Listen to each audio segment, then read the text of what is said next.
네, 이번 시간에는 그 어노테이션 기반 설정에 대해서 한번 살펴보려고 해요. 자, 어노테이션 기반 설정이란 뭐냐면, 우리가 이제 스프링을 이용해서 그 프로그램을 개발하다 보면 XML 설정이 굉장히 중요하죠. 근데 이 XML 설정이 스프링 프레임워크만 중요한 건 아니고요. 대부분 여러분이 배우게 되는 오픈 소스 프레임워크들이 대부분 XML을 이용해서 프레임워크 전체에 메타데이터를 설정을 합니다. 그러다 보니까 이제 XML 설정이 매우 중요한 거죠. 자, 그리고 그 스프링 프레임워크의 제가 지금까지 배웠던 그 스프링 프레임워크의 컨셉을 좀 보면 개발자들이 유지보수 과정에서 어떤 기능을 추가한다거나 어떤 기능을 변경하려고 했을 때 자바 소스를 수정하지 않고 그 XML 설정 수정을 통해서 어떤 변경을 반영하겠다. 이런 게 이제 중요한 컨셉이거든요.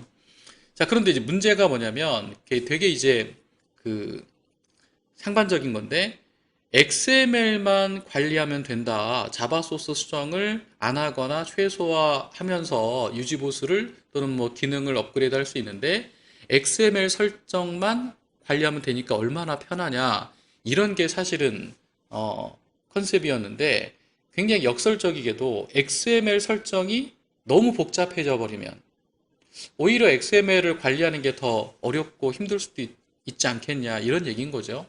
자, 그래서 중요한 건 이거예요. 과도한 XML 설정에 대한 부담이 크다는 거. 그리고 이로 인해서 프레임워크 사용을 어떨 때는 이제 꺼려 하기도 할 수도 있다.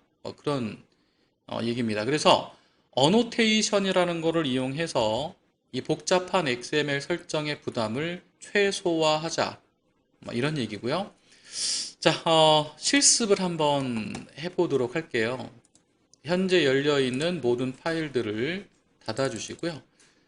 자, src main resources 밑에 들어있는 XML 설정 파일, application context XML을 열어주시고요. 새로운 네임스페이스를 추가할까 합니다. 다시 한번 말씀드리자면 이 네임스페이스라고 하는 것을 새로운 네임스페이스를 추가한다는 게 어떤 의미일까? 어떤 의미일까? 자, XML 설정은 컨테이너를 위한 설정이라고 했어요. 그래서 컨테이너에게 어떤 어떤 작업을 지시할 때 XML을 통해서 하게 되는데 XML 파일에 설정할 수 있는 또는 XML 파일에서 사용할 수 있는 태그가 기본적으로 이 네임스페이스가 제공하는 태그들 또는 속성들만 써야 되는데 새로운 네임스페이스가 추가됐다는 얘기는 전혀 새로운 종류의 작업 또는 뭐 지시를 컨테이너에게 전달할 수 있다. 이런 얘기가 되겠죠. 자, 네임스페이스 탭을 누르시면 돼요. 우리 P 네임스페이스 추가했던 거 기억나시죠? 자, 네임스페이스 탭을 누르고 컨텍스트라고 하는 요 체크박스를 체크해서 컨텍스트 네임스페이스를 추가하시면 됩니다. 자, 컨텍스트를 체크하고 다시 소스 탭으로 돌아와 보면 컨텍스트라는 프리픽스, 컨텍스트라는 접두사가 적용된 새로운 네임스페이스가 추가가 됐고 스키마 로케이션도 추가된 걸 확인해 보실 수가 있겠죠. 그 전에 우리가 추가했던 요 P라는 네임스페이스 있죠. 요 P는 스키마 로케이션이 따로 존재하지 않아요. 그게 약간 좀 독특하긴 한데 어쨌든 요 P는 새로운 태그를 추가하는 게 아니고 기존에 있던 요 태그에다가 속성만 제공하는 거기 때문에 요 P는 스키마 로케이션이 따로 없다. 자, 아무튼 컨텍스트라는 요 네임스페이스를 추가했고 스키마 로케이션까지 간단하게 이제 체크박스를 통해서 추가를 했고요. 자, 그러면 이만큼의 설정을 주석으로 막을 수가 있습니다. 자, 실제로 보면 이 빈즈라고 하는 루트 밑에 모든 설정이 다 주석으로 지금 처리된 걸 확인해 볼 수 있죠. 자, 그리고 중요한 게 이제 이 부분인데요. 자, 꺽쇠하고 가만히 기다려 보면 이 XML 파일에 우리가 쓸 수 있는 태그의 종류가 이렇게 또 리스트업이 되는데 자, 예전에는 이렇게 알리아스, 빈, 디스크립션, 임포트 이런 빈즈 네임스페이스에 속해 있는 태그들만 쓸 수 있었는데요. 컨텍스트로 시작하는 전혀 새로운 종류의 태그를 사용할 수가 있게 되는 거죠. 그래서 컨텍스트라는 네임스페이스를 가장 먼저 추가해야 되고요. 자, 그 다음에 주석을 잠깐 추가하면 어노테이션 기반의 IOC 설정. 자, 그리고 컨텍스트 땡땡으로 시작하는 태그들 중에서 당분간은 하나만 기억하세요. 나머지 태그들은 나머지 태그들도 중요하긴 한데 거의 쓸 일은 없을 것 같고요. 컨텍스트 땡땡, 컴포넌트, 스캔. 요 두 번째 줄에 있는 요 태그를 추가하시면 되고, 자, empty element로 작성할게요. 자, 그리고 일단 베이스 패키지 속성 값을 com.samz.biz com.samz.biz tv까지 할까요? biz까지만 할까요? 자, 여기까지 일단 해봅시다. 자, 이게 뭐냐면 XML 파일을 이렇게 여러분이 수정하고 나서 컨테이너를 구동하게 되면 어쨌든 컨테이너는 XML 설정 파일을 로딩하도록 되어 있죠. 자, 그런데 기존에 우리가 했던 설정들을 모두 주석으로 막아놓고 요거 한 줄만 지금 새롭게 추가한 겁니다. 자, 그러면 스프링 컨테이너 입장에서는 XML 파일을 로딩을 했을 때 요 한 줄의 설정만 인지하겠죠. 그러면 이 한 줄의 설정의 의미가 뭐냐? 컨테이너는 이 설정을 로딩했을 때 어떻게 동작을 하느냐? 자, 컴포넌트 스캔이라는 요 태그는 컴포넌트라는 어노테이션이 붙은 클래스들을 찾아라. 이런 얘기예요. 자, 컴포넌트라고 하는 어노테이션을 스캔, 찾아라. 그리고 나서 그 클래스들의 객체를 메모리에 띄워라. 이런 의미의 설정인데요. 자, 여기서 중요한 또 다른 포인트가 베이스 패키지 속성입니다. 자, 베이스 패키지를 여러분이 이렇게 작성을 해 놓으면 이 패키지 밑에 있는 클래스들을 스캔해라가 아니고 정확한 표현은 이 패키지로 시작하는 모든 패키지를 스캔해라. 아시겠죠? 그러니까 얘만 스캔해라 이게 아니라고요. 이 패키지로 시작하는 모든 패키지의 클래스들을 스캔을 하되 컴포넌트라는 어노테이션이 붙은 클래스들만 찾아서 그 클래스들의 객체를 메모리에 띄워라. 자, 그러면 com.samz.biz라는 패키지, com.samz.biz라는 패키지가 지금 두 개가 있네요. 두 개가 있는데, 자, 이 두 개의 패키지가 모두 스캔 범위에 포함이 되겠죠. 자, 그런데 com.samz.biz는 루트 패키지고요. 우리가 프로젝트 처음 만들 때 자동으로 제공됐던 패키지고 얘는 좀 뺍시다. 한 김에 여기 밑에 있는 이 홈 컨트롤러 있죠. 이 클래스는 그냥 삭제할게요. 쓸 일이 없어요. 자, 그 다음에 com.samz.biz.tv 패키지. 자, 요 패키지 밑에 있는 이 수많은 클래스들이 스캔 대상이 되는 겁니다. 자, 그 중에서 LGTV라는 클래스 있죠? 자, 요거 한번 열어주시고요. LGTV 클래스 위에다가 골뱅이 컴프. 자, 어노테이션이죠? 골뱅이로 시작하는. 자, 어노테이션인데 컴포넌트라는 어노테이션을 쓰셔야 돼요. 그래서 골뱅이 컴프까지만 입력하고 컨트롤 스페이스 자동 완성을 하시면 자, 자동 완성이 되면서 임포트도 처리가 될 거고요. 자, 그러면 com.samz.biz 패키지로 시작하는 모든 패키지의 클래스들 중에 컴포넌트라는 어노테이션이 설정된 클래스들을 찾아서 그 클래스 객체를 메모리에 띄워라. 그 설정이 바로 여러분이 방금 추가한 이 컴포넌트 스캔 설정이라는 거죠. 자, 모든 파일을 저장하시고요. TV 유저. 자, 이때는 TV 유저를 해도 되고 컬렉션 빈 클라이언트 요거를 해도 됩니다.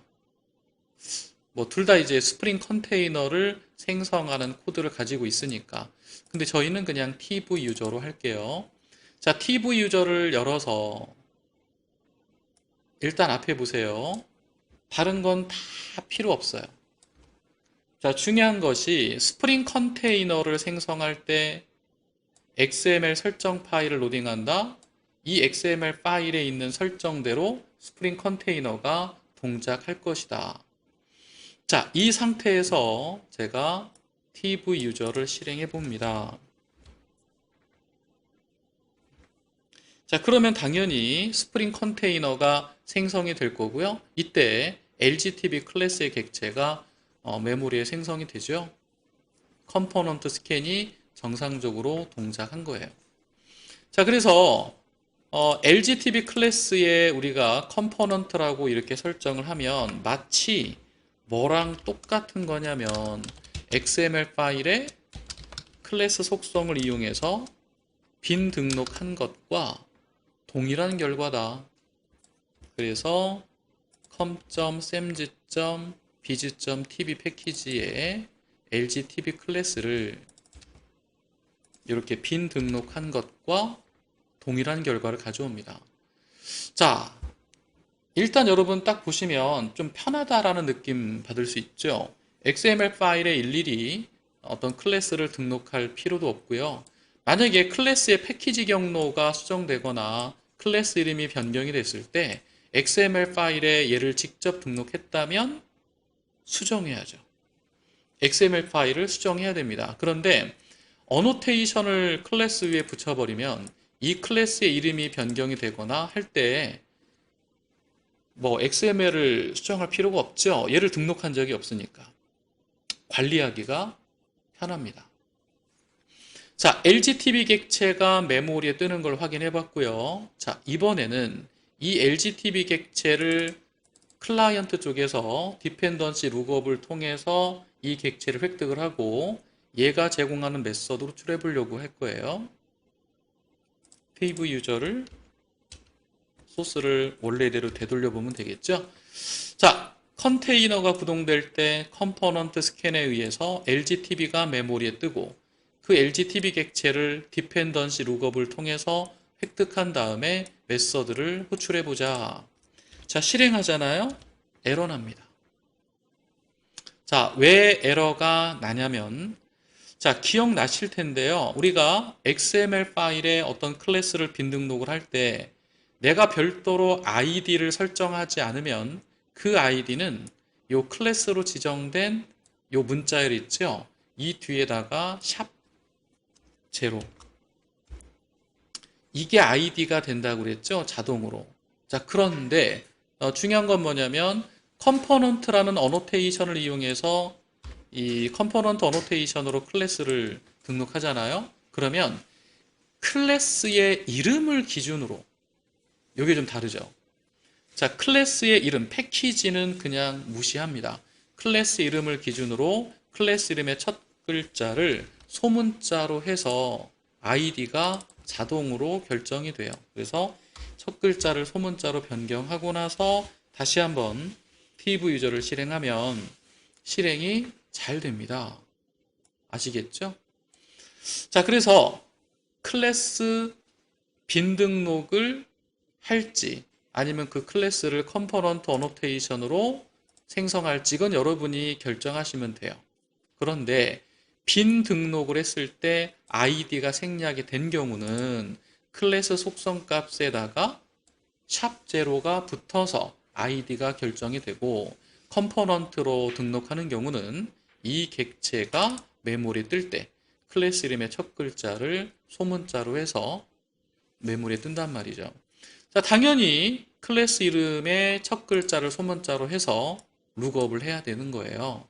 뭐 그렇지 않으면 에러가 나겠죠. 자, 그런데 여기서 이제 생각을 좀 해볼 문제가 자, 클래스 이름이 복잡한 경우 물론 여기에서는 이제 패키지를 언급하지 않기 때문에 그나마 좀 나을 수도 있는데 만약에 그럼에도 불구하고 클래스 이름이 너무 길어요. 또는 복잡해요. 이런 경우에는 나만의 어떤 그 이름을 좀 간략한 이름, 외우기 쉽고 기억하기 쉬운 그런 이름을 쓰는 게 좋겠죠.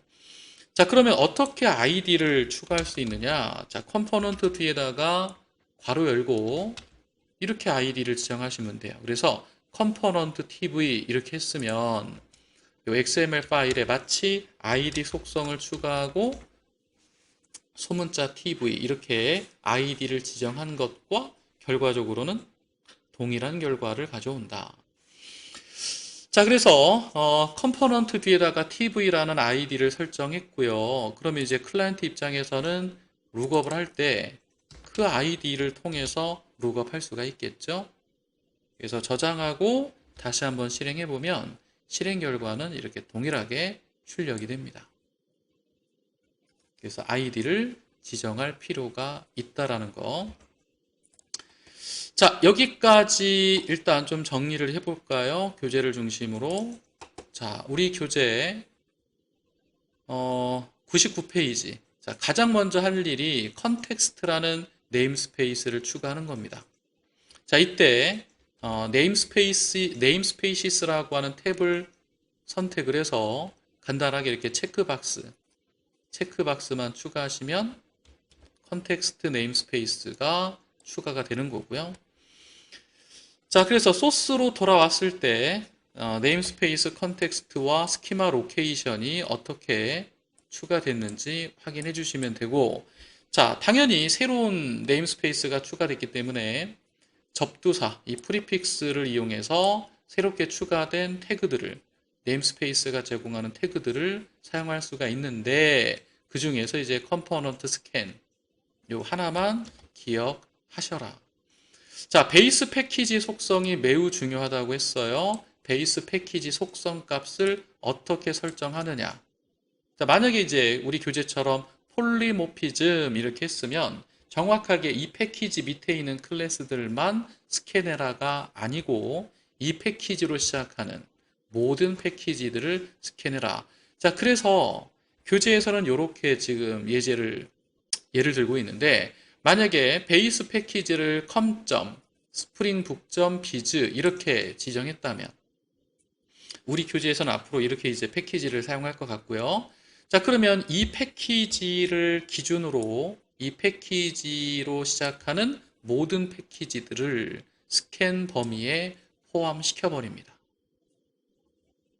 아시겠죠? 그래서 베이스 패키지가 중요하고요.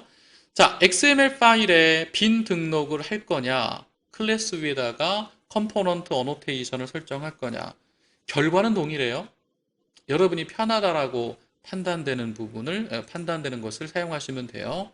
그래서 XML 파일에 빈 등록할 수도 있고요. 그 다음에 클래스 위에 컴포넌트, 당연히 임포트가 필요하겠죠. 자동 완성을 하셔야 됩니다.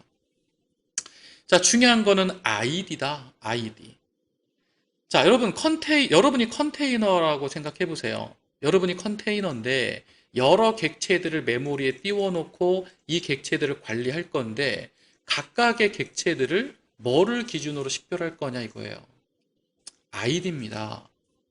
자, 빈 등록했을 때는 클래스 속성으로 지정한 요 문자열 뒤에 샵 제로가 붙어서 자동으로 아이디가 결정이 되고요. 어노테이션을 이용했을 때는 클래스 이름의 첫 글자를 소문자로 해서 아이디가 자동으로 결정이 된다. 자, 그렇기 때문에 만약에 이런 식으로 내가 어떤 아이디를 지정해서 디펜던시 룩업을 하려면 XML의 경우에는 아이디 속성을 이용하시는 거고요. XML은 아이디를 이용하시는 거고 어노테이션 경우에는 컴포넌트 뒤에 괄호 열고 아이디를 지정하시면 됩니다. 자, 여기까지 해서 기본적인 어노테이션 기반 설정에 대해서 살펴봤고요. 다음 시간에는 디펜던시 인젝션, 의존성 주입과 관련된 어노테이션들을 살펴보도록 하겠습니다. 수고하셨습니다.